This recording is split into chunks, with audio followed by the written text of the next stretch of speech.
Right now, as you're watching this video, something is happening that you probably aren't even noticing. Every action from your phone, every touch, every video, can reach the other side of the world in just a few seconds.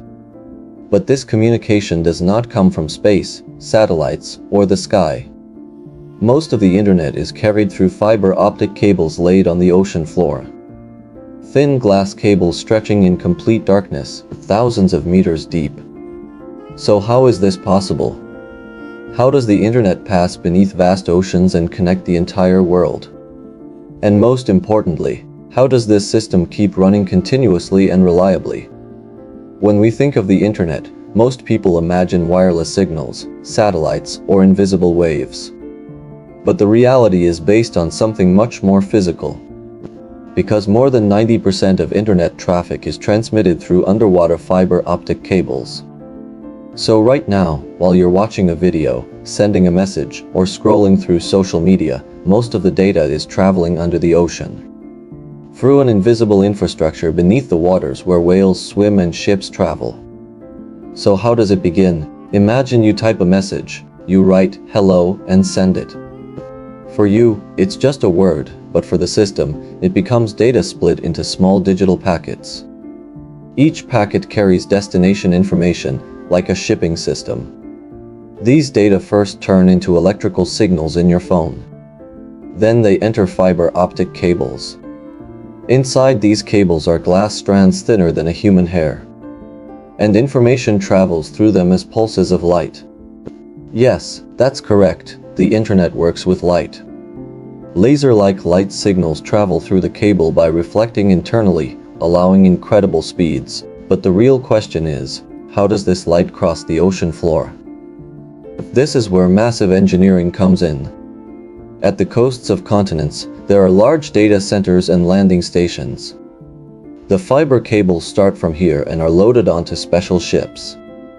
These ships carry hundreds of kilometers of cable on giant spools. As the ship moves forward, the cable is slowly laid onto the seafloor. This process is like laying down the planet's nervous system. But it is not as simple as it looks. Because the ocean floor is full of mountains, trenches, fault lines, and complex geological structures. That's why engineers first map the seabed in detail and determine the safest route.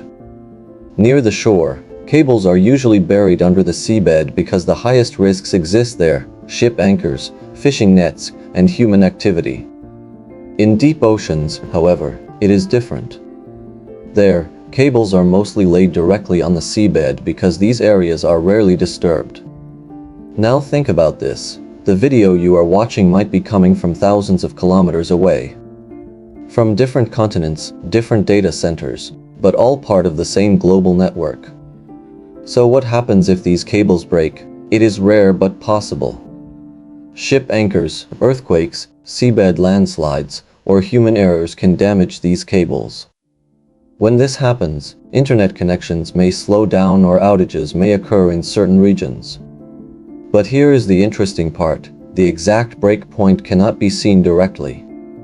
First, data flow is analyzed, then specialized ships are dispatched. The cable is located on the seabed, brought to the surface, and repaired with specialized equipment. This process can take days or even weeks. Another common myth is that sharks bite internet cables. This is just an urban legend. The real risks are mostly human-related physical interactions. This massive infrastructure is not only for the internet, it is critical for banking systems, global finance, social media, and even intergovernmental data exchange. Companies like Google, Amazon, Meta, and Microsoft also build their own subsea cable projects because the internet is no longer just a service, it is a global infrastructure power.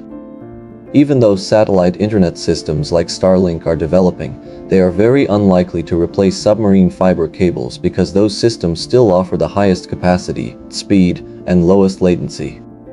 And finally, think about this. When you close this video right now, the data packets leaving your device will begin their journey again. Within seconds, they may reach another country, pass under thousands of meters of ocean, and continue moving through invisible networks. And now you know how it all works. But most people still don't. Because the biggest truth of the internet is this: the digital world you see is actually built on a massive physical infrastructure operating beneath the oceans.